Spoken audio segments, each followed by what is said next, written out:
आणि RTO charges संबंधी एक रील मी पोस्ट केले. बरेच कमेंट इले. काही जणांचे असे पण कमेंट होते की तुमका जर टॅक्स भरूक परवानणार नाही तर तुम्ही गाडये कशा घेता, सायकल घेऊन फिरा काय. आमका टॅक्स भरूक परवानणार नाही कोण म्हणता. आम्ही टॅक्स भरतो म्हणूनच काही जणांची घरा भरतात, समजला. माझा म्हणणं इतकंच असा की मी जर टॅक्स भरतोय तर माका त्या क्वालिटीची सर्व्हिस मिळाक होई. मी गावात राहते आणि इकडची वस्तुस्थिती तुमका सांगते. इकडे अर्ध्या अधिक रस्त्यांका खड्डे पडलेले असत. बऱ्याच ठिकाणी रस्त्यांका रोड लाईट्स नाही असत. अशा खड्ड्यांनी भरलेल्या रस्त्यांवरून आम्ही आमच्या नवीन गाडी चलवू होय. आणि मग ती गाडी वर्षभरातच खुळखुळ होता. शिवाय आमची जी हाडा खिळखिळी होतं त्याचा काय.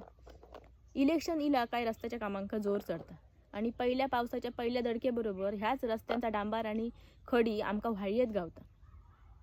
बरा सर्वसामान्य माणूस टॅक्स भरून भरून हैराण झालो आणि काही माणसं मात्र मोठमोठे घोटाळे करून मंत्रीपदावर असतात. त्याचा काय. टॅक्स भरूची सक्ती तुम्ही आमका तेव्हाच करू शकता जेव्हा तुम्ही आमका त्या दर्जाची सर्व्हिस देता.